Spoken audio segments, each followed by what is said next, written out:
medication works and they can function, then you realize that yes, they have ADHD. Oh, we're on? Okay, we're live. Okay, I'm Holly Searley, and I'm a psychotherapist, marriage family counselor in private practice in Mill Valley.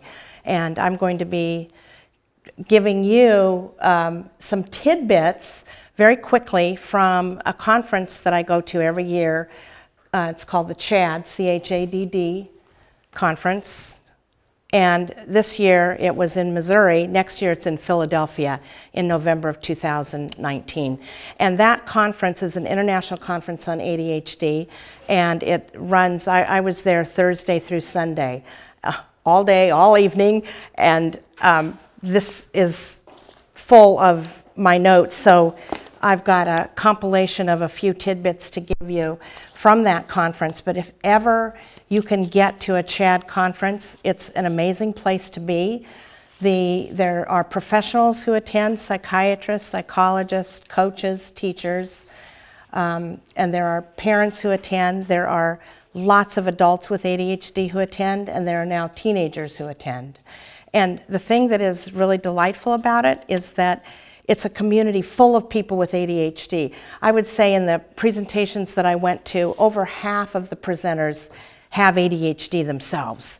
And there's something about being with so many people with ADHD that just takes the shame right out of it. So I really highly recommend that conference. They bring in the top-notch researchers and clinicians from around the United States and even around the world. So highly recommend it. So I'm going to say a little bit, just summarizing a little bit about ADHD. We have some parents here who have children who have not yet been diagnosed, and I'll be talking a little bit more about what it takes for a diagnosis, so I'll cover some of that today.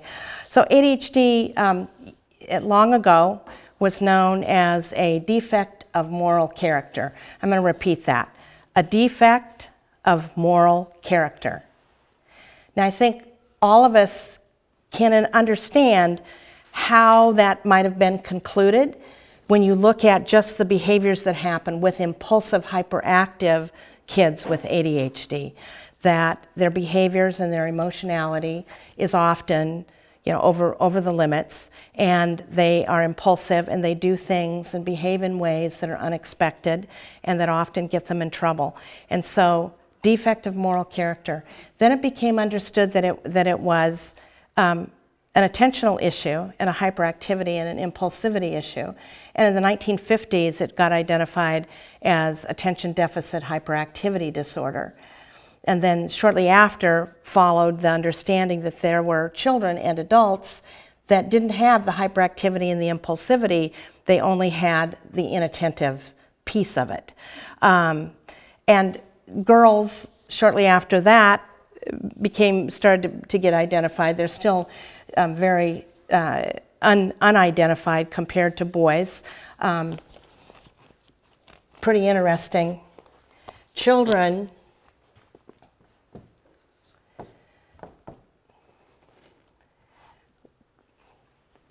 one and a half boys to every one girl. By adulthood, the identification is 1-to-1. And why is that? I'll tell you, in my practice, what I see is a lot of moms who, once we start talking about their child and identify their child as having ADHD, and we talk about the subtleties of identifying that and the other behaviors and the other challenges that go with ADHD, moms self-identify and then they start getting treatment. And so we see in adulthood that girls and women have ADHD at the same rate as guys.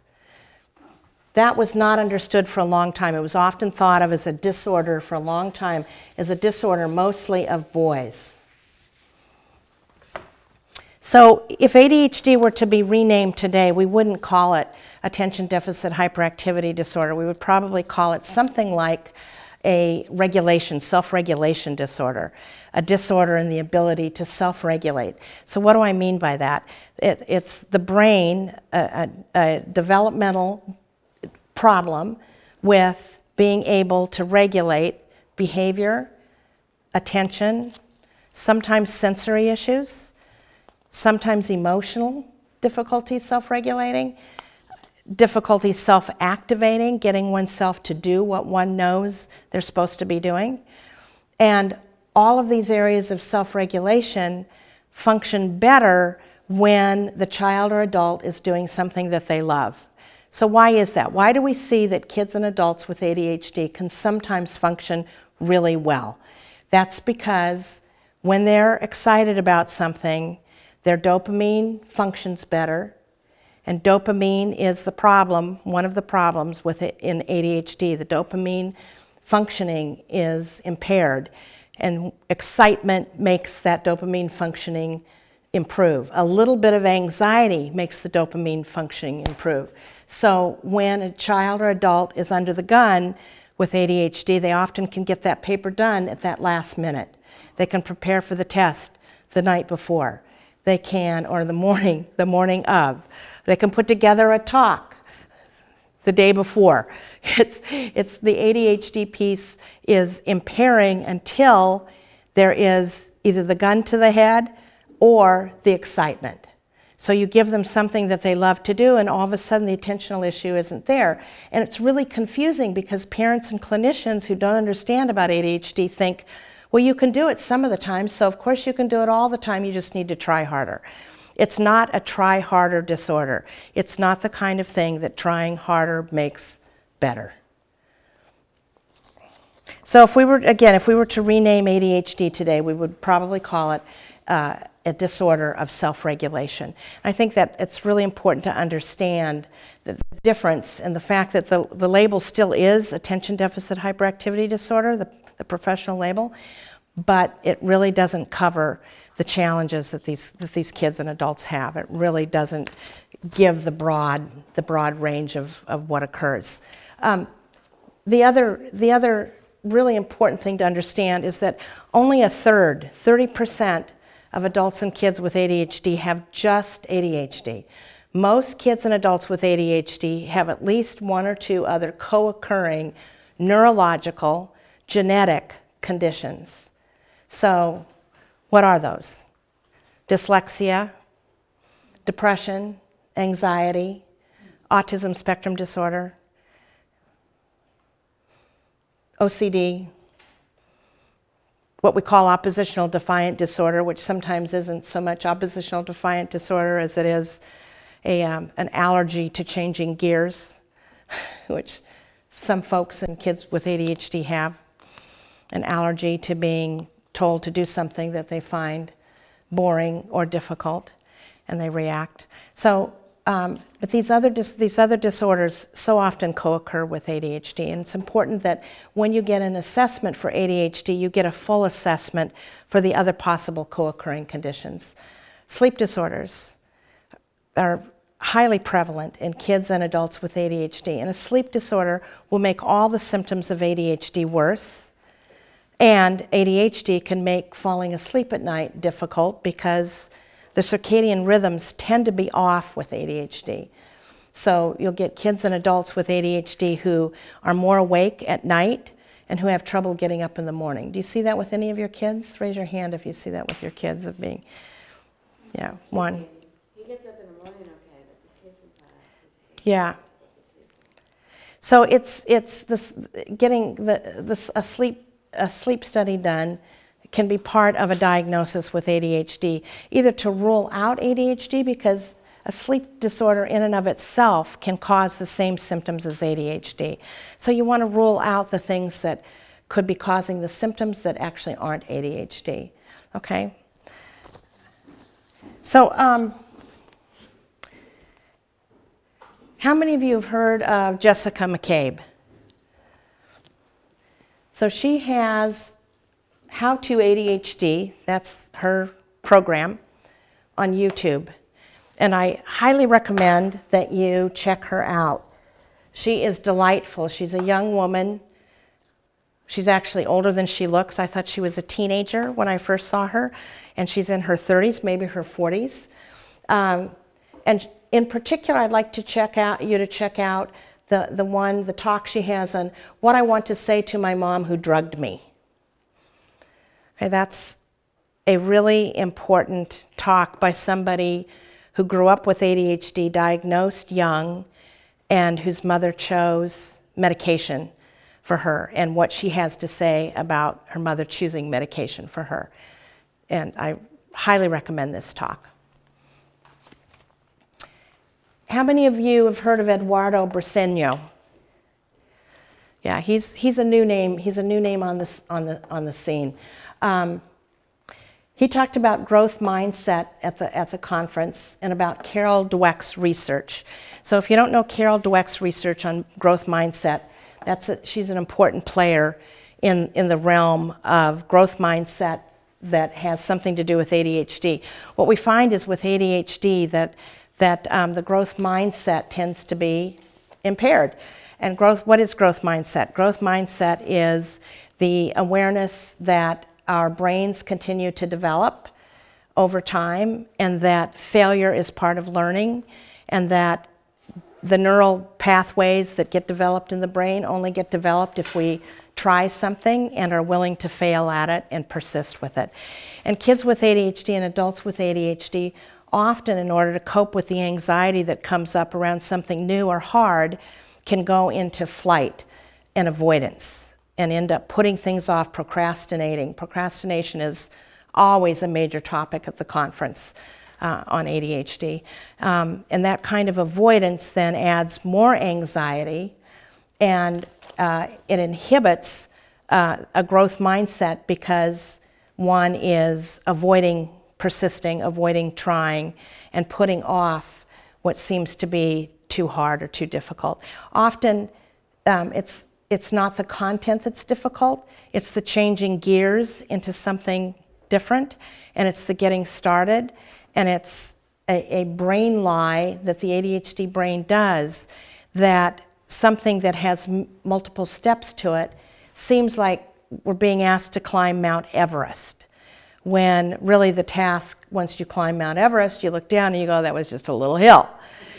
Now, people without ADHD have that same experience, except they climb that hill and they're able to apply that to their body and their emotions next time. And when they say, oh, that isn't Mount Everest, that's just a hill, their body settles down. With ADHD, the body doesn't settle down. The body tends to stay agitated with multi-step, longer-term projects. It's easier to decide to go do the dishes than it is to sit down and do the taxes for an adult with ADHD. So, how many of you have heard of Roberto Olivardia? He's given some talks through Attitude magazine. He's from Harvard. He's a clinician and a researcher, and he has ADHD himself, and his son has ADHD. He is, if you get a chance to hear any presentation by him, I'd look him up on YouTube and look for on attitude.org. I'd look for any talks by Roberto Olivardia. He could talk about white bread, and I would go listen to this man talk. He is so interesting and frank and vulnerable himself about how the issues of ADHD affect him. So I'm going to say a little bit more about some things that Roberto Olivardia shared at the conference. In a little bit, I'll talk more about that. Laderick Horn at laderichorn.com and YouTube is a young man who has multiple learning disabilities.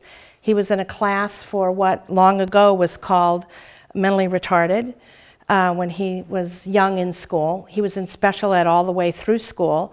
He is now a renowned poet and writer of books and a passionate advocate for children and young adults with learning disabilities. So you can find him on YouTube, and I'm going to talk about four things that he's been involved in helping make happen. Envision It is a curriculum for young adults on skills that they need to launch into independence and self-advocacy. So Envision It is a curriculum, and you can find it online. The 411 on disability disclosure is a document you can find online that teaches youngsters how to talk about their disability and supports parents or professionals in role-playing with them how to talk about what their disability is and how to get the accommodations that they need in a way that's respectful. One of my favorite things that he helped develop is the IEP opportunity, self-directed IEP leadership. The IEP opportunity is, IEPs are part of special ed. Everybody know about IEPs? They're part of special education. It's how you get, it's one of the ways that you can get special education services through the public schools. And there are IEP meetings that are held to qualify individuals, and then there are requalification meetings. The IEP opportunity, self-directed IEP leadership, trains youngsters to run themselves their own IEP meetings. It puts them in charge of understanding their disability, talking about the ways it affects their education, and asking for what it is that they need in order to succeed in school. So there are many accommodations that are often given for students with ADHD, but if they don't use them, they may as well not be given. When a kid is involved in their own IEP, they become more invested in that process, and they become better able as young adults to continue to self-advocate. The stats are horrible on what happens with kids after they finish high school. Within months of completing high school, as a student in special education, those young adults say they no longer have a disability. I want to say that again. 12th graders graduating from high school, getting services in special ed because they've qualified for those services, within the first year of graduation are saying, I no longer have any disability. It's not that they don't have a disability any longer, it's that they feel shame and they feel the sense that I should be independent, therefore I am independent, therefore I don't have a disability. And it really ends up biting them in the butt. It's not a good thing. You know, sometimes parents say, I'm so proud of my kid, he doesn't have a disability anymore. If he still has the disability or she still has the disability, she still needs the supports and the services, and she still needs to be able to ask for what she needs in the workplace and in college if he or she is going to college in order to succeed, in order to access the curriculum. So the IEP opportunity, self-directed IEP leadership, highly recommend you take a look at that. Normalisn'treal.com. Normalisn'treal.com. Isn't that a great name? I like that as much as the one, there's another site, shutupaboutyourperfectchild.com, that is a kick. But Normal Isn't Real is for teenagers with learning differences talk about their learning differences. And there's some in there about ADHD, but about other learning differences. It is an inspiring short video. So normalisn'treal.com. Highly recommend it. I want to get back to Roberto Olivardia. Roberto Olivardia talked about complex ADHD. And as I said, you know, ADHD is simple only about 30% of the time. And by simple, I don't mean ADHD is simple. I mean that you're just dealing with the ADHD part. So, you know, 70% of the time you've got complex ADHD, you've got ADHD plus these other neurological conditions. And sometimes it's hard to sort out what is ADHD, what's depression, what's ADHD, what's anxiety, because the symptoms can overlap and they can exacerbate each other. So one of the things to understand about depression, major depression, is that when somebody is struggling with major depression as opposed to ADHD, their sad or irritable mood is persistent. They wake up with it, they go to sleep with it, they feel it throughout the day. They don't have any enjoyment of their preferred activities. They're depressed across the different contexts. With ADHD, there's no enjoyment except in their preferred activities. So the boredom tolerance in ADHD is very, very low. And so these kids in the school day often feel bored and often feel checked out, and they can become sad or irritable because they're not tuned in, they're not engaged, they're not excited about the learning that's happening. And with ADHD, you can see that they get excited about a new activity, but sometimes they get bored with it very quickly. So you sometimes will see a kid, yes, I really want to do this, and they jump in and they do it, and then, you know, pretty soon they don't want to do it because now it's gotten boring because they've gotten used to it. And that's very different. That kind of checking out of an activity, not being interested, is different than major depression, because major depression you're going to see across contexts and over time. Question? Yeah, can I ask, when you talk about just that little component of checking in, checking out, does that also follow along with beginning an activity and then just leaving everything unfinished? Is that exactly kind of what you're talking about? So the question is what I'm talking about similar to starting an activity and not completing it? I could talk for a whole hour about that particular phenomenon with ADHD of starting an activity and not finishing. That can be checking out and being bored, yes. It can also be executive functioning deficits, organizational challenges where they're just not tracking the big picture and the details and going back and forth from the big picture and the details, and they get lost. And check out. It could be, you know, truly the attentional issues where they're daydreaming and thinking about something else where they can't keep their attention on the topic. With feelings of worthlessness or inappropriate guilt with depression, again, there's going to be a global sense of guilt with depression and feeling inadequate related to accomplishments across everything in the day. With ADHD, the guilt is over the unactualized intentions. The guilt, the depression, the sadness, the upset is over, I thought I could do it and I didn't do it. I thought I was going to finish that paper and I didn't finish it. I thought I was going to get my college applications in this weekend and I didn't do it. That kind of discouragement about the difficulty performing.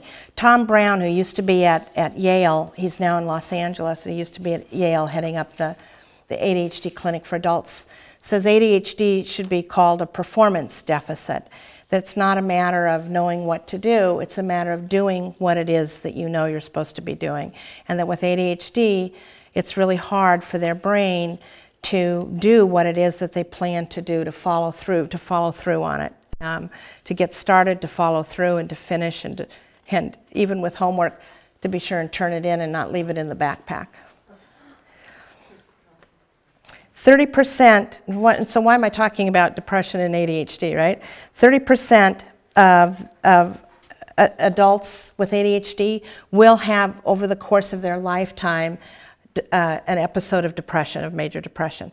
30%, so it co-occurs that frequently. So it's 4 times the risk of the general population. And the more severe the ADHD and the higher the impulsivity, the higher is that risk for depression. So why is there that risk for depression with ADHD? Well, we've got the dopamine isn't functioning appropriately with ADHD, and that's a can-do neurotransmitter for the brain, and it's a feel-good neurotransmitter for the brain. We've also got the reality that ADHD also looks just like reward deficiency syndrome. How many of you know about reward deficiency syndrome?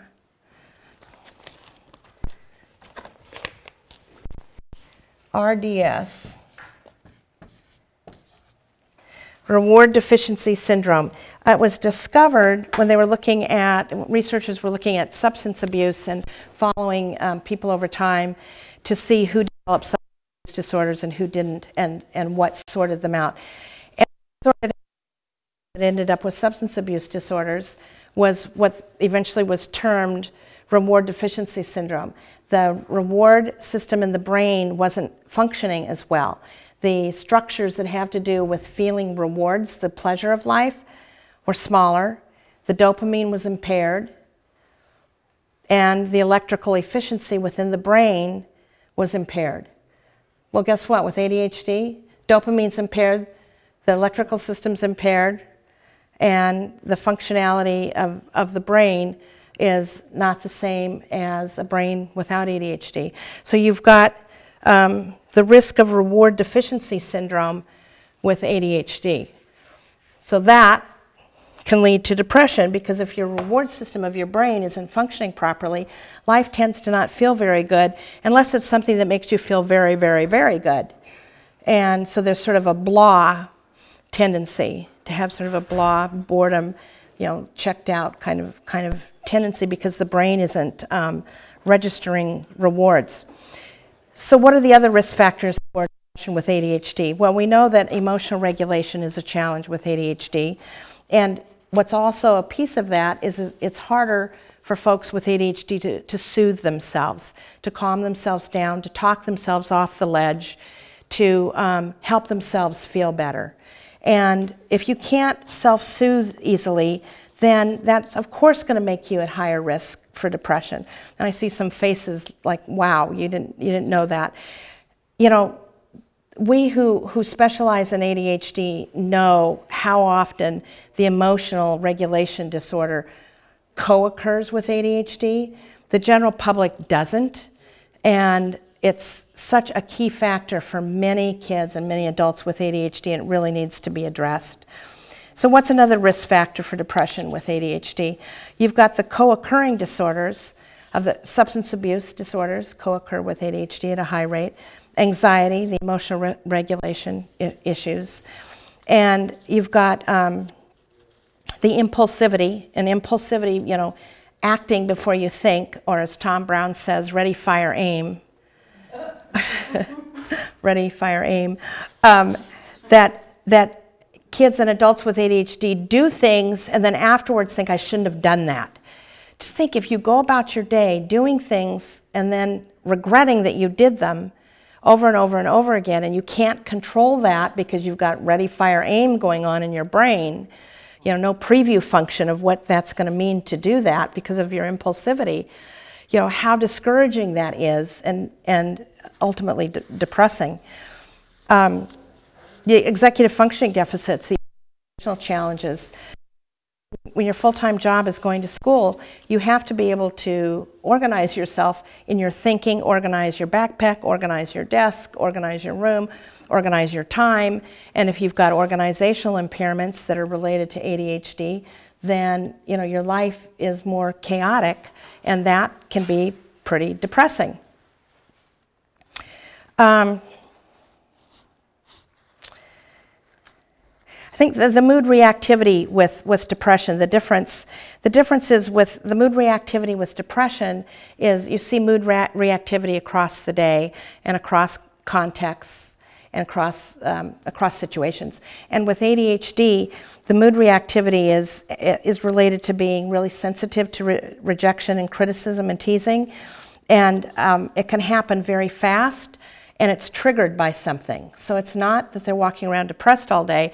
They can be just fine, and then if they're an internalizer of distress, somebody can rib them or tease them, and they take it personally, they take it hard, they take it as a rejection, and they can be, on the floor, literally or figuratively, falling apart. Or if they're an externalizer, they can be, ripping you to pieces, to shreds, verbally or physically, because of something that you did that was teasing them. So the rejection sensitivity with ADHD, we're now understanding, again, this is another piece with ADHD that is just recently being seen and understood, is how often rejection sensitivity co-occurs with ADHD. And just imagine if you're walking around in your life all day long, sensitive to if somebody's making eye contact with the other two people, but you're the third person and they're not making eye contact with you, and you're rejection sensitive, that you think you're being left out, or you're being dissed, or they don't like you. Or if somebody gets up and leaves, from this gathering because they've got a doctor's appointment and I'm sensitive to rejection, it's like, oh, you really didn't like my talk, did you? And what did I do to fail? And what can I do to be better at my talk? And that rejection sensitivity affects people throughout their day. So with ADHD, that mood reactivity, can look like atypical depression, but it's not atypical because that depressive reaction, it's triggered by something, and it's instant, and it's an unbearable overreaction. So it's very tense. And so you'll see, with some folks with ADHD, they're fine, and they're horribly not fine, and 5 minutes later they're fine again. Others with ADHD, they're fine, and they're horribly not fine, and then it takes a day to get themselves re-regulated back to where they were. That's a whole other talk on why that happens, why that difference happens. 2 meds, in addition to the stimulant meds, that can help with this emotional dysregulation are these are meds that have been used by specialists for, I don't know, over a decade, but now finally the general clinicians in ADHD are starting to use them. And they're blood pressure medications, clonidine and guanfacine. I don't know how many of you have heard of the use of clonidine or guanfacine. It works about half the time with emotional regulation issues with ADHD. One thing to be aware of, if you try it or your child tries it, is that if it triggers irritability, to stop that medication immediately.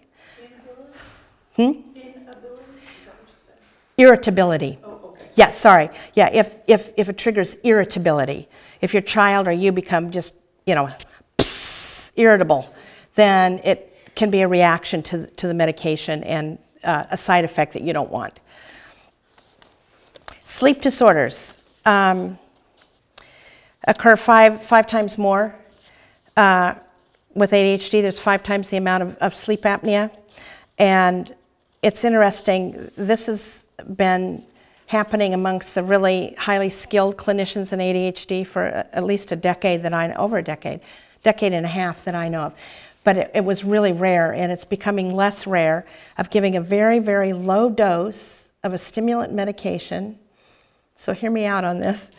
A stimulant medication before bed to help the child concentrate on going to sleep, because their brain is busy thinking about this and thinking about that and thinking about that and thinking about that and thinking about, and they can't settle down and concentrate on going to sleep.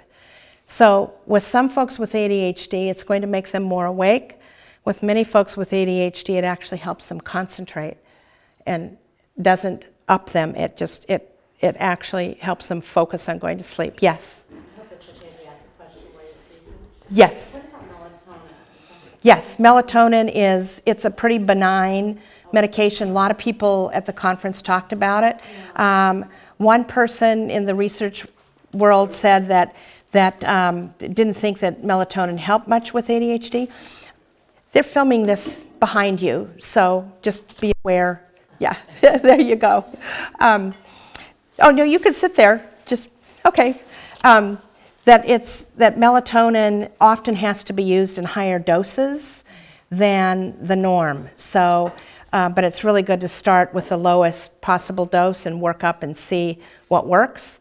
It also has been found in research that it does not work the first night, and so people give up on it. It needs at least 2 nights in order to be effective. So melatonin is over the counter. I think people know about melatonin, and that helps because of the circadian rhythms being off, the being more awake at night and more sleepy in the day, that it's hard to get to sleep, and the melatonin helps readjust that circadian rhythm.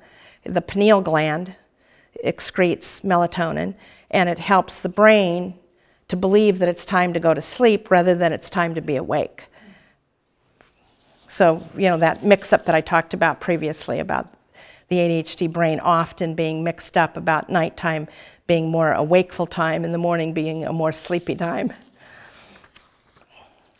I want to talk a little bit about the overlap of substance abuse and ADHD. I think that this is a really, really important piece. I want you to listen really carefully to this. At age 17, so that's, young adult, untreated with ADHD, the rate of substance abuse is 47%.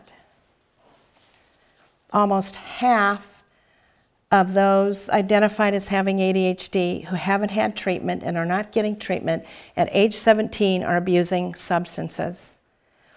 Given what I've just talked to you about, can you see why that would be happening? I see heads nodding. Yeah, you've got, reward deficiency syndrome, and you want to feel good, you're walking around not feeling very good. Substance abuse has become, potential aids in feeling better. Those without ADHD or those with ADHD who've been treated, the substance abuse rate is 15%. So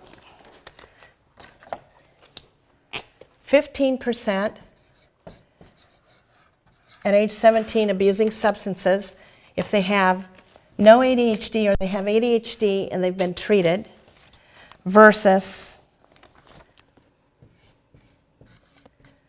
47% with ADHD untreated. What does that tell you about treatment? It's essential. And I'm going to be saying something more about that a little bit later.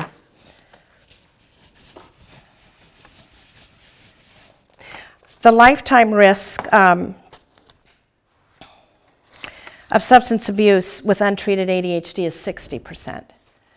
So the adults, by the time somebody is through their adulthood, if they have ADHD and if they've been untreated, 60% of those will have dealt with a substance abuse disorder or be dealing with one.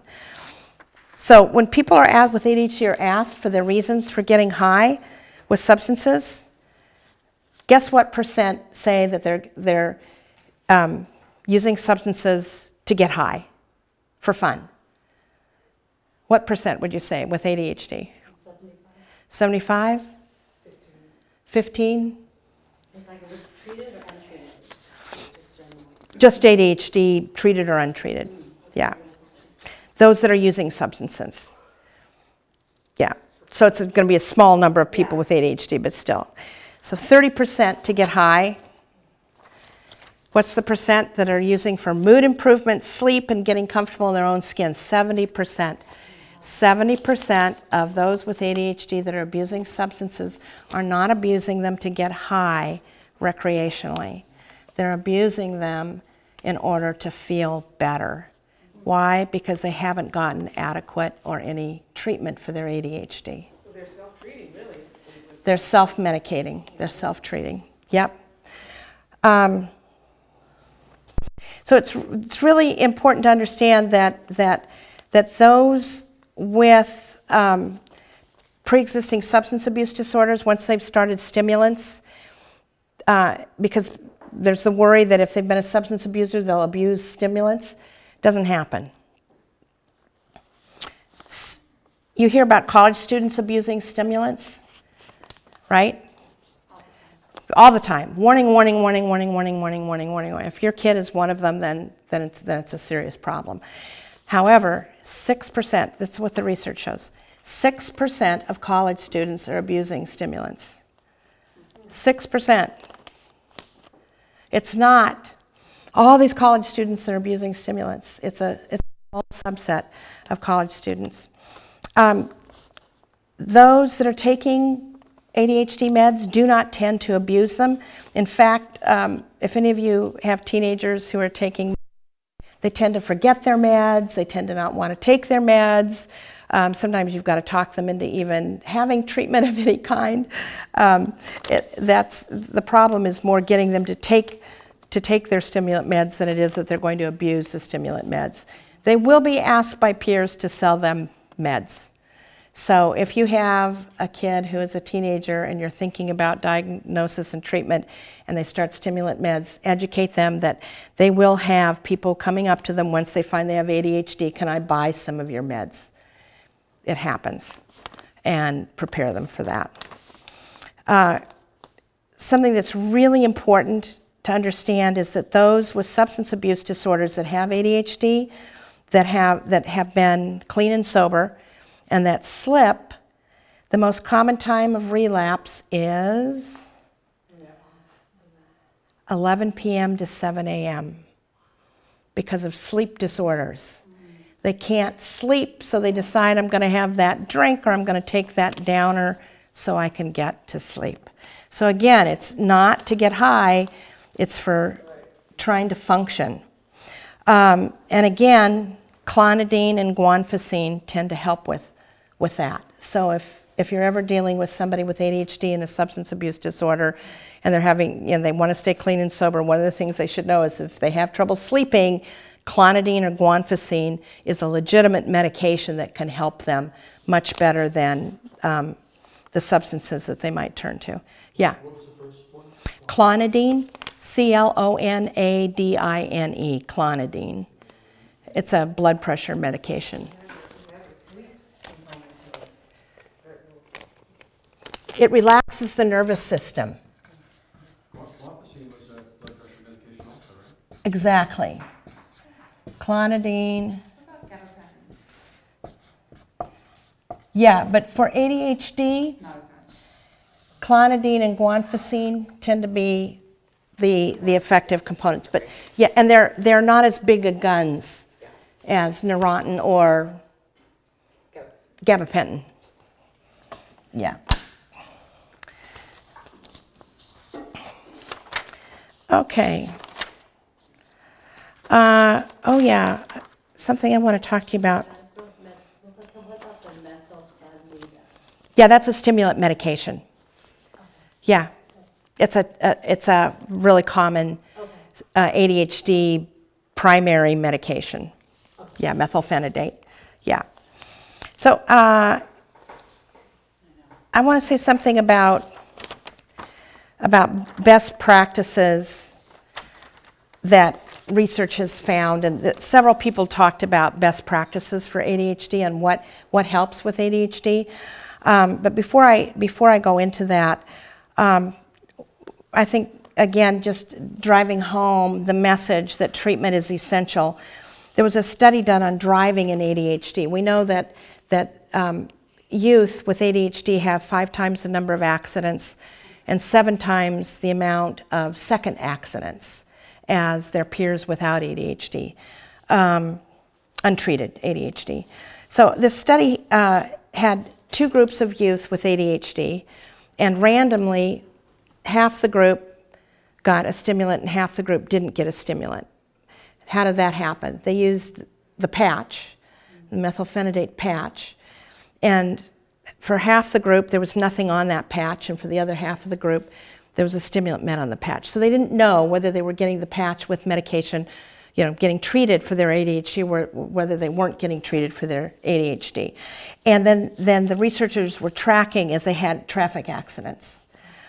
The study had to be stopped because it was too unsafe to continue. Why was that?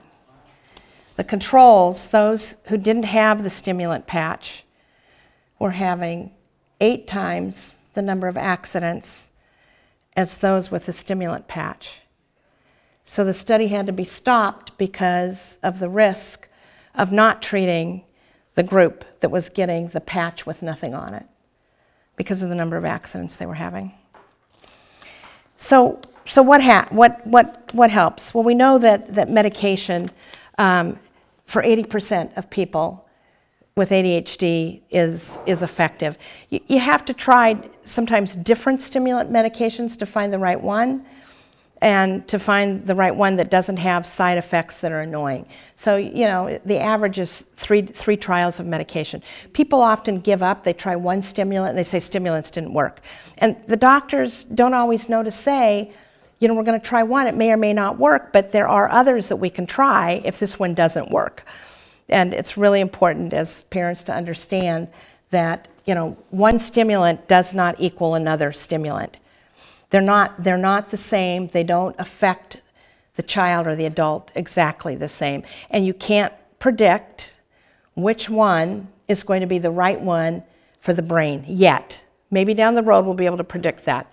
But, sometimes clinicians have a good sort of intuitive sense of which one to try first, but you don't know until you try it. And what may drive one kid nuts as they come off the meds, where they get really hyper coming off the meds, that same med for this kid, they may have a really smooth coming off the meds. and no problem in the evenings. So brains are different, and these meds affect brains differently. Yes, question? Well, I was going to ask about that, the genetic testing that they can do. Is it They can do genetic too testing, in but its infancy, or because too much in its infancy. Okay. We can't yet, so the question was about genetics and medication, and we can't yet make those matches, but it's very hopeful. Very close, right? Yeah, I don't know how close it is, but it's very hopeful. Okay. Yeah. So what she's saying is that because we can do genetic studies with ADHD, we know that ADHD is related to several genes. Several genes have been discovered that have to do with ADHD, not one gene, but several different genes.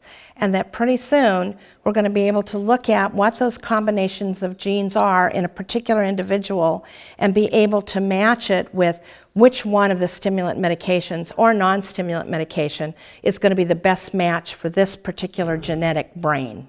And we do have testing that will, like I could test my DNA to figure out which types of products I'm more or less sensitive to, or where I will have higher reactions or Yes and no. Okay. Yeah. So not in this type of Right. medication field yet. Right. Okay. Yeah. Yeah. But very hopeful. Yeah. Very hopeful. But ADHD is genetic. How many of you are learning that for the first time? Yeah. Oh, okay. Several people. So it's as inheritable as height. That's pretty inheritable. If you've got tall parents, you're likely to be tall. If you've got short parents, you're likely to be short. Is it guaranteed? No. But pretty likely, and pretty likely across the generations.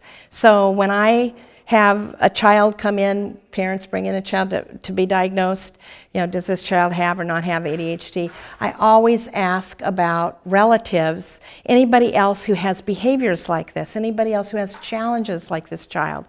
And often you'll see the family tree that there'll be an uncle or one of the parents, or it's really cute because mom and dad will be sitting there and they'll look at each other and start laughing, right? It's like, oh, okay, which one of you? But it's highly genetic. So what happens? In terms of what sort of psychotherapies are the best? Once you've dealt with the medication question, which therapies are most helpful? And this is research-based information. So CBT, cognitive behavior therapy. How many of you don't know what CBT is? Okay, cognitive behavior therapy is a kind of therapy that helps people understand the connection between thoughts, emotion, and behavior.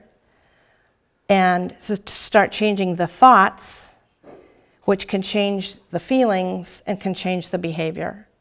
So one of the things with ADHD is to recognize, if you have ADHD, my brain lies. My brain says somebody's rejecting me when actually they're not, but I'm really sensitive to that. So I'm going to err in the direction of settling myself down and saying, I don't know whether they're rejecting me or not, but probably not, because my brain tends to think I'm being rejected. That would be a way of thinking, changing your thinking, instead of, that person's not looking at me, they don't like me anymore. But first you have to recognize what your thought is that causes the feeling. So CBT can be helpful with ADHD, but the problem is that unless the child or adult can concentrate on the treatment and remember it and remember to implement it throughout the week, then it's not going to be effective. So really you need medication on board before you can effectively use CBT. Psychologists, marriage and family counselors, social workers, yeah. Anybody who does psychotherapy might do CBT. But you want to know, do they do CBT with ADHD?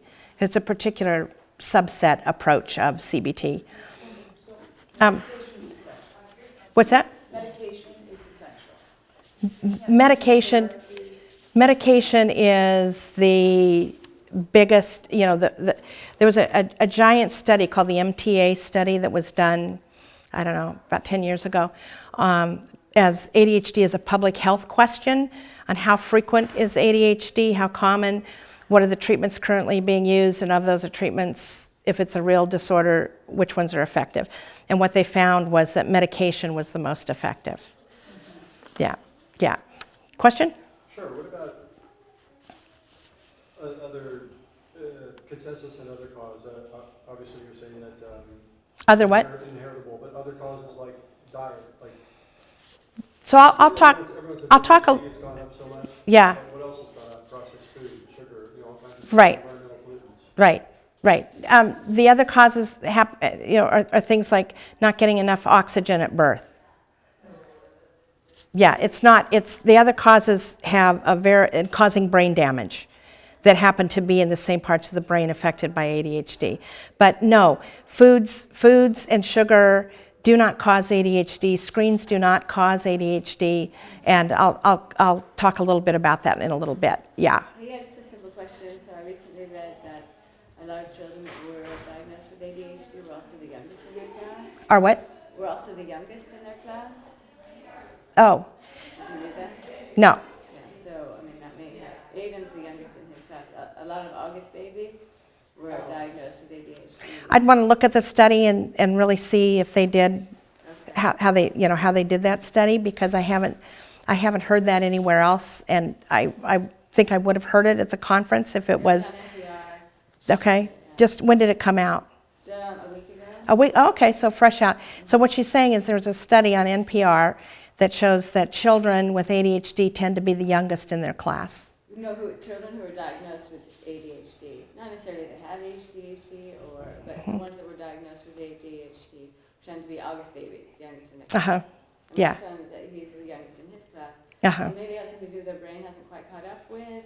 Well, one thing that we know, so separate, I mean, it may be a misdiagnosis of ADHD, because what we know with ADHD is that there is a developmental delay in aspects of the brain development. So, you'll have a child that is with ADHD who may be mature beyond his or her peers in certain ways, but in terms of organizationally, that tends to be impaired.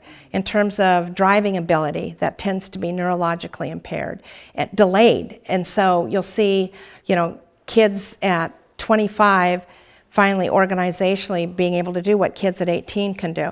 So I'm going to say something to you that with younger children, hold out hope for your kids with ADHD, because it is a developmental disorder.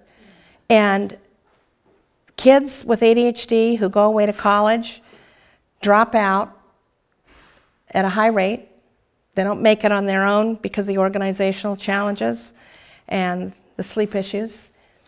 But when they go back to college a few years later, they tend to do really well because their brain's developed. And they're no So, longer on medication. and they're on medication. No, if they're on medication, they tend to do better. Yeah, right. No, so the dropout rate is higher for those that are not medicated on ADHD, but even those that are medicated that have ADHD often struggle that freshman year of college unless they're getting supports and accommodations. So one of the things that you want to do with your kid, over time, when you see that your child isn't doing what his or her peers are doing, I want you to think of the word yet. Instead of, you can't do that, it's you can't do that yet. So you may have a child that when you say, look, I'll let you have an hour of screen time after school, as long as when I say your hour's up or when your timer goes off, you put it away. And kids with ADHD have trouble separating themselves from something that's highly stimulating. And so you often get a meltdown or an argument after the hour's up. And so instead of saying, you're a bad kid and you can't have screens after school because you're just not trying hard enough, you say your brain isn't ready yet on its own to go by that limit of an hour. Your brain can't do it yet. But let's try again in 2 months. Let's give it a try in 2 months and see. So one, it's motivating because the screens are rewarding. Oops. Screens are highly rewarding. And so they'll work hard. They'll work as hard as they can for it. But you'll see whether or not their brain actually can cooperate with the time limit, right? So that's just an example I'm giving there. But to use the word yet, because the brain development continues over time into their 20s and even into their 30s with ADHD. So you'll see people who don't have careers, who are flailing in their 20s with ADHD, who hit their 30s, and bingo, they can organize themselves, they're on top of things, they can get things done, and their medication seems to be working better, and their relationships are better. It's not that ADHD has disappeared, but the brain connectivity has gotten more efficient, and so when they have an idea about doing something, they're more likely to be able to follow through. So, yeah, let me get through this piece of it, and then I'll take a question. I'm afraid I'm not going to get to everything. What time is it anyway? Somebody? 10:05. So we've got about 25 minutes. So coaching works. How many of you know about ADHD coaching? Coaching is very practical and helps people with organizational challenges. There are a lot of good coaches. ADHD coaches, yeah. Coaching or therapy for parents. I tend to work with parents more than I work with kids. I work with kids too, but I find that I can be most effective in helping parents come up with structures at home and routines at home that support their kids with ADHD. And it's been found that, in fact, helping parents first before the kids is more effective. Mindfulness meditation is helpful, especially they found, research has shown that sleep and reading improve with mindfulness meditation. The working memory training, I don't know how many of you have done working memory training like CogMed. Turns out it's disappointing in terms of the long-term results. It works with just a narrow subset of skills. Neurofeedback, you see a change, but it's not effective 1 year, after 1 year of not having treatment. And just FYI, Betsy DeVos is a shareholder in neurofeedback. Meds are more effective than CBT, but CBT can be helpful if on meds, so the person can concentrate, which we talked about. Meditation is effective. How many of you know the UCLA research? This woman is single-handedly supported, make sure I spell her name right, research on mindfulness practices.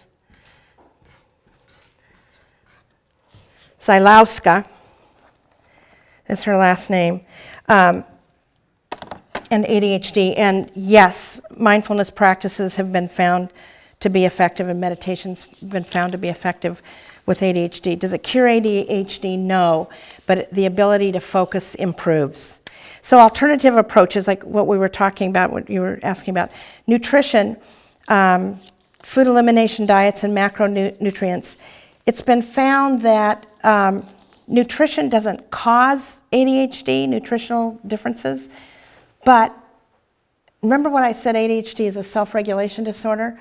It's been found that though in the general population, dyes, food coloring, and additives don't cause behavioral issues in the general population, there's a big subset, it's a small subset, but a big effect, small subset of folks with ADHD are highly affected by food coloring and additives. And it tends to be behavioral. They tend to have a lot more trouble regulating their behavior and their mood. Alternative approaches, sleep issues. Have to address the sleep issues. Clonidine and melatonin, guanfacine help. Exercise helps, again, an alternative approach that if it's when kids lose recess because of their behavior and they have ADHD, it's like, what are you thinking? They need to go outside and run around, because once they run around, it gets their dopamine going better and they can concentrate for about an hour. Exercise is really helpful. So the gold standard in terms of diagnosis is the clinical exam, not neuropsych testing, not brain scans, but the clinical interview that I mentioned to some of you before we started officially, of being able to interview the child, interview the parents, do some behavioral checklists with teachers, parents, and the kid to find out about the symptoms. But the clinical interview of understanding in what ways are they struggling in school and at home and outside, and matching those impairments to see if in fact they meet the criteria for ADHD, helping the parents to, or the adult if they're the ones with ADHD, to understand what else could be causing the symptoms and make sure that's not the case. And then talking about what the various treatments are, and then tracking whether those treatments are working or not. The problem with neuropsych testing is that there's a high false negative. Do you know what that means, a high false negative? So that means that neuropsych testing, if I'm the neuropsychologist and I'm testing your child with ADHD, we're sitting here across from each other for typically an extended period of time, which is hard for the kid with ADHD. But it's the two of us, and I'm giving instructions, and they're very specific tests that they're doing, and I'm engaged with them, and I'm very explicit in what the instructions are. All things that work better for a kid with ADHD, right? So you get a high amount of kids that go through the neuropsych tests and they find no ADHD, and yet if you do a clinical interview, yes, they qualify as having ADHD, and yes, the medication actually makes a difference. So if your child has academic problems and there may be some other learning issues, then the neuropsych eval can be extremely helpful. But as far as just the ADHD piece, which again, remember, just 30% of people have just ADHD. But if you're just looking for does my child have ADHD, and you're looking at that first, the clinical interview is the gold standard. And several researchers talked about that this year because it's new research information. So hang on there. So I want to say something about meds and unexpected deaths. A meta-analysis that's looking across all these research studies on deaths and ADHD and meds found nothing, zero deaths from ADHD medications. They found a 20% higher rate of emergency room visits for palpitations. That's a possible side effect of stimulant meds, palpitations of the heart, with 0 hospitalizations after those emergency room visits. In other words, it was not medically dangerous, but definitely irritating, and definitely the meds needed to be changed. We've got 2 times the death rate in ADHD than non-ADHD across the public. So the asthma death rate is 1.5 compared to the general public, and we take asthma quite seriously, don't we? So you're more likely to die of ADHD than asthma. Yeah, I'm going to say a little bit more about that in a little bit. So I want to go back to driving. People with ADHD, research shows people with ADHD make a lot more mistakes, and partly that's impulsivity, but the other part of that is hesitation, is overthinking. You know, hesitating, avoiding making a move. And the rate of rear-ended accidents in people with ADHD is 3 times as high as people without ADHD. Rear-ended accidents. So you're driving too slow, or you're stopped when you're supposed to be going, right? And you get rear-ended. So again, it's medication makes a difference. So there were some questions that I asked people. Okay. Yeah? So where does one go to get CBT? So talk to me afterwards. Yeah. There are a lot of clinicians. Yeah. But you have to interview them. Make sure that they understand ADHD. Yeah. Russell Barkley. How many of you know Russell Barkley's work? He is probably the person that is the main influence on research that's happened in ADHD. He's very bright, and when he went to graduate school, his colleagues said, Why in the hell are you going to study ADHD? It is a nothing medical condition. And he said, it is not a nothing medical condition, and I'm going to do the research to prove it. And he's now retired. He retired a couple years ago. He's spent his career researching ADHD and finding out where the risks were and where the risks were not. He's the one that came up with the term time blindness. He's the one that came up with the research initially on the driving risks in ADHD. And now this year, see, he's not fully retired. This year, the research on health and ADHD, which I'm going to talk about now. This is the scariest thing I'm going to talk to you about today. And what I want you to hear is the hope in terms of treatment, but I want you to hear the risk. Adults with ADHD die 9 to 12 years sooner than the general population.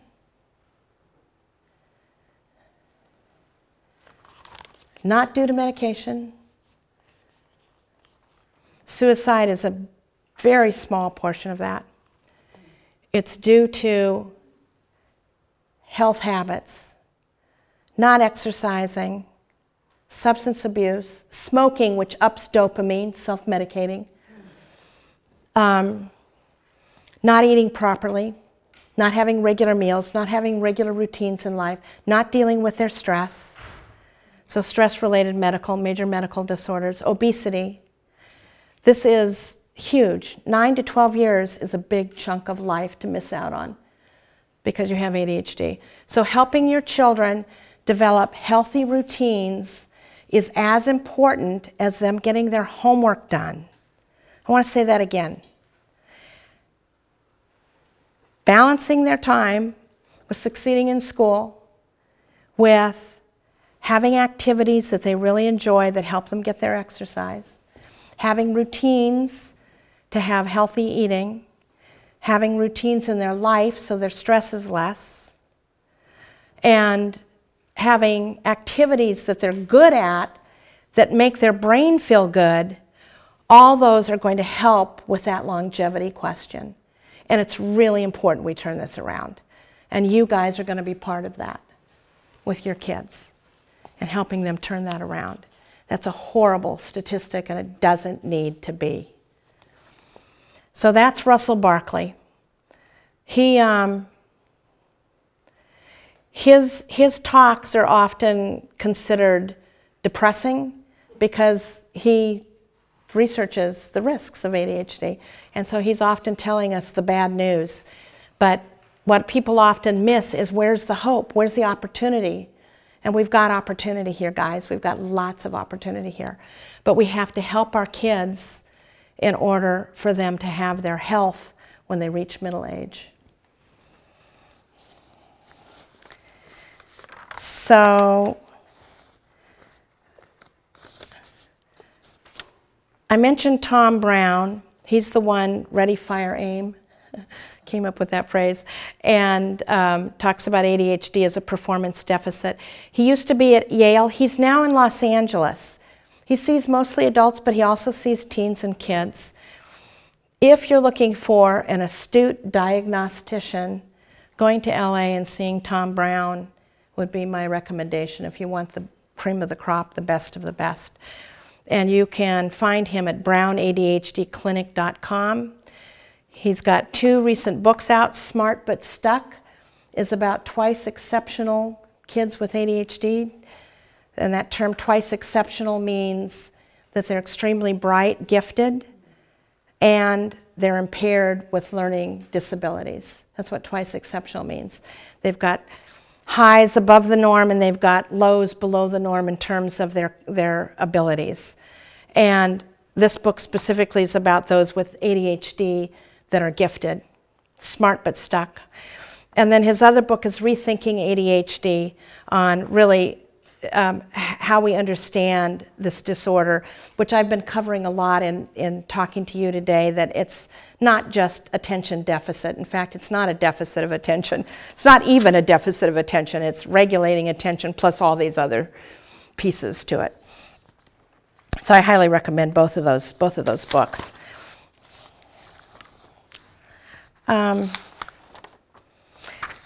Okay, more questions? What about ADHD? You say 30% just have solo ADHD. Say it again? You mentioned 30% only have solo ADHD. Right, right. We just recently had our daughter diagnosed with ADHD, but she's also on the spectrum, so we had to kind of Right. figure out which is which. And which. Right. So I'm just wondering, It's these same tests and everything. clinical interview. Okay, yeah. Yeah, is essential. Yeah, it's most folks on the spectrum have ADHD, but most people with ADHD don't have autism spectrum disorder. Right. So, but it's so if you've got a child diagnosed with autism spectrum disorder, you always look to see is ADHD also in the mix because it co-occurs at a very high rate. Yeah, yeah.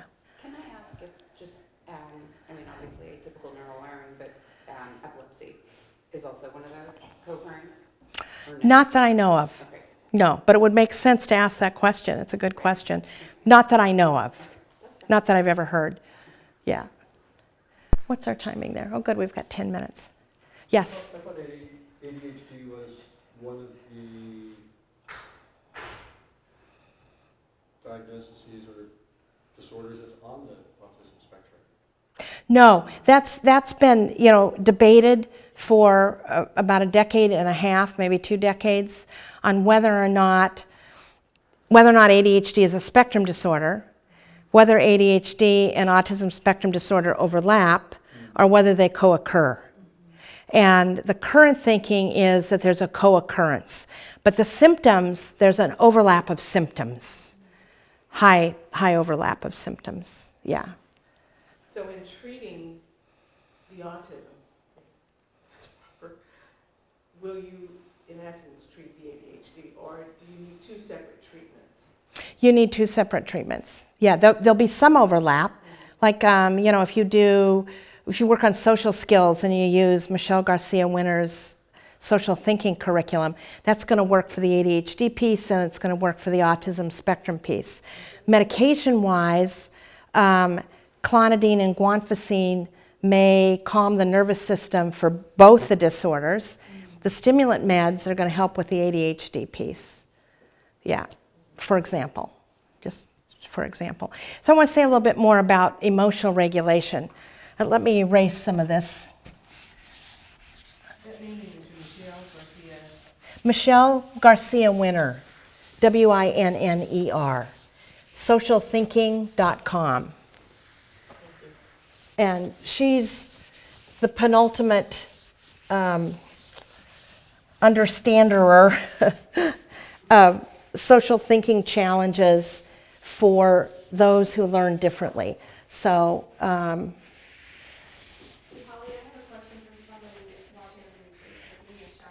okay, first let me write this down.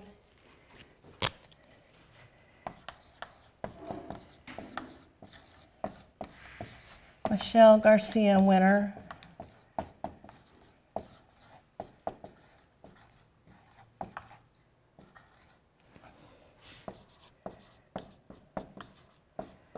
Socialthinking.com. Yes, Lisa, what's the question? She says, how do we address the loss of appetite in a child due to meds all day at school? My son doesn't eat from breakfast until 5 p.m. when he gets home and he's a mess, irritable, hungry due to not eating all day. Yep. Let me repeat that so people Yeah, no, so the question is, what do you do with your child who's on ADHD who will eat breakfast before meds have hit their brain and will eat at 5 o'clock or later because the meds are out of their system, but while the meds are in their system, they're not eating, and because of not eating, they're cranky. And that is a huge side effect problem. One is to try different of the stimulant meds to see if there's any of the other stimulants that don't have that big a side effect, but also provide the same benefit. Sometimes, a child, you try 3 different stimulant meds, and they just won't eat when they're on meds. And depending on the child, you can educate them about the importance of eating some protein in their lunch. And you can bargain with them, you can create a reward system, but you try to get in some protein at lunch. They're not going to want to eat it when the meds affect their brain that way. Not everybody has that lack of appetite, but kids with ADHD, and they would rather go play than eat if they have no appetite. So it's a big problem, and it's, yes, the protein shakes in the morning, protein shakes at lunch if possible, anything that they will eat,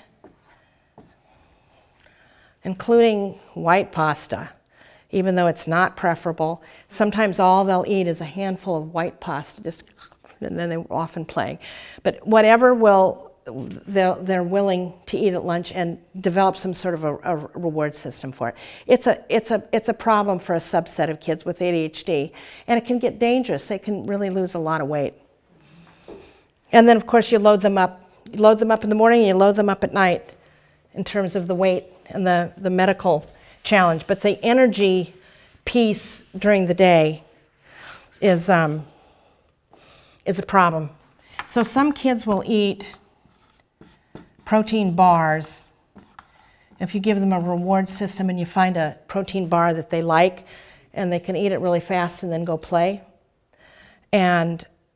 But you have to get a staff on board that they're willing to track that the child actually ate half their protein bar or all their protein bar. Interesting enough, did anybody else have a question? Was there another question, Lisa? No. In terms of diet, I'm connecting some dots here, and my son craves sugar. Mm-hmm. And lots of sugar.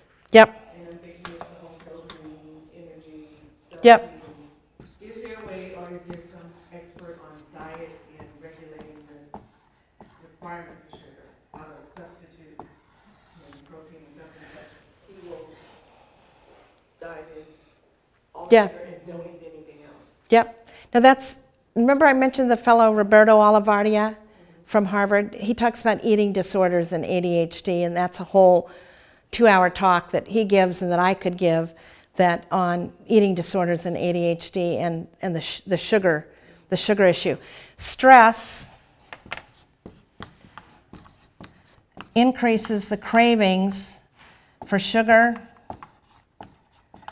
oil, and fast carbs. So do you see any protein in there? No.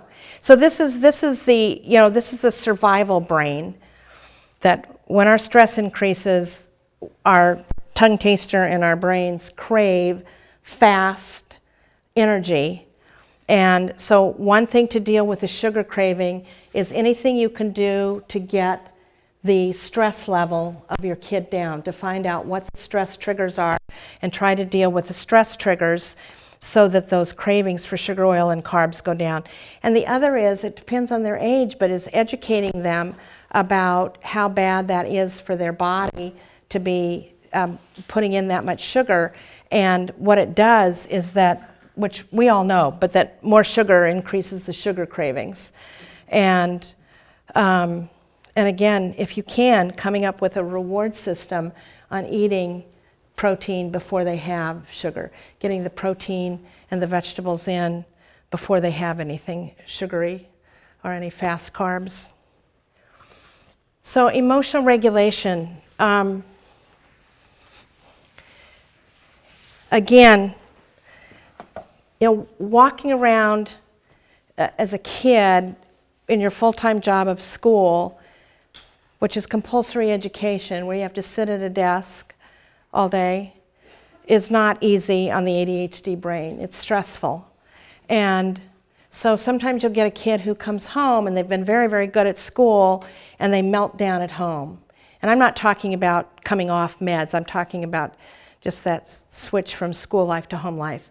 And they're easier on the weekend or they're easier on holidays, but Sunday night they fall apart.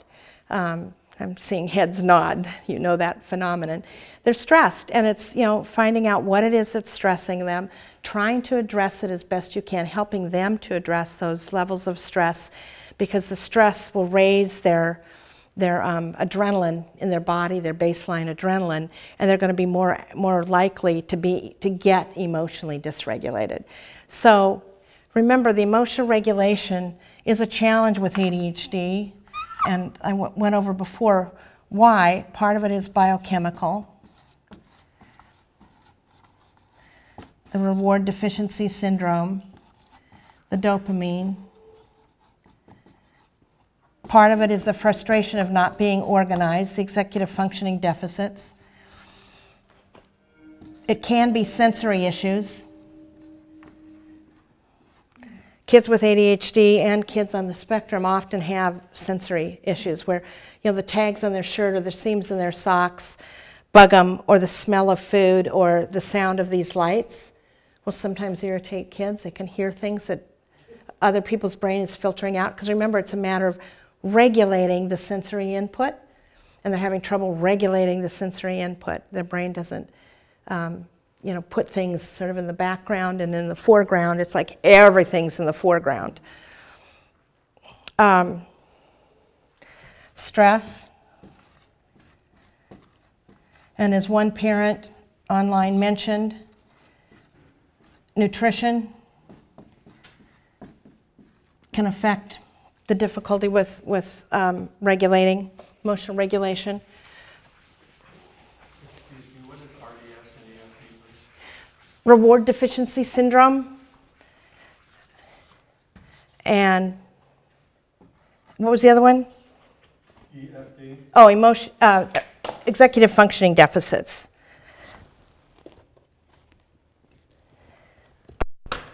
Oh, I'm just falling apart here. And then you've got the reality that there's a good chance that you've got a parent who's having difficulty regulating their own emotions. So you've got a reactive child and a reactive parent. And, it's like fuel and gasoline and fire and gasoline. And it's, it's just going to, it tends to escalate. And so you've got home stress. You've got the homework wars. A kid comes home and they're done with school. They want to play, they want to hang out, they want to go online, they want to game. They want to do something else besides school. And we as parents can get anxious about, yeah, but did you do your homework yet? And so not only do we have our anxiety affecting our kid, we've got the pressure to get their homework done affecting them. I think it's important that kids learn and that we utilize the homework as ways to help them learn to self-manage, to self-regulate. However, I would not sacrifice your relationship with your child on the altar of getting homework done. What we know is that the relationship with parents is key to a child's overall success in life. If they have one adult that they feel understands them, that they can turn to when they're in need, that bodes well, according to resiliency research, for their lifetime. So, I hear parents say, I can't trust my kid, they lie. I say, did you get your homework done? They say, yes. Did you put everything away from your backpack? Yes. No, they didn't. I can't trust them. Oftentimes, our kids can't trust us because as soon as they're home, did you, they can trust us that we're going to be on them, and that they walk in the door and they get hit with more anxiety-producing kinds of things. So, you want to talk with them about, how often does my being your boss, irritate you? And I want to change how we go about that. And instead, I want to get curious when you haven't done your homework or you didn't empty your backpack. Instead of saying, no, you didn't empty your backpack, no, you didn't I'm going to say, I see that you didn't empty your backpack. And I know that you know that I'm going to find out you didn't empty your backpack. And then you get in trouble because not only did you not empty your backpack, but you lied to me. So I know that you're not doing it on purpose, because who wants to get in trouble?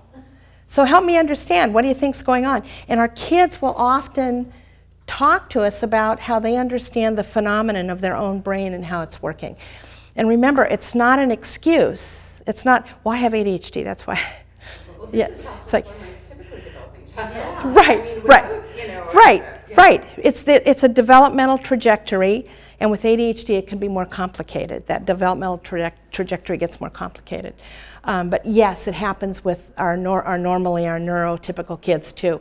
But you want to be talking with your child about brainstorming on how to solve problems and help them become problem solvers. We're going to need to wrap up. We're 5 minutes over, and thank you very much for coming. Thank you. Yeah, and if I can be of help, just get in touch with me. Great job to our digital arts team over there. Yes.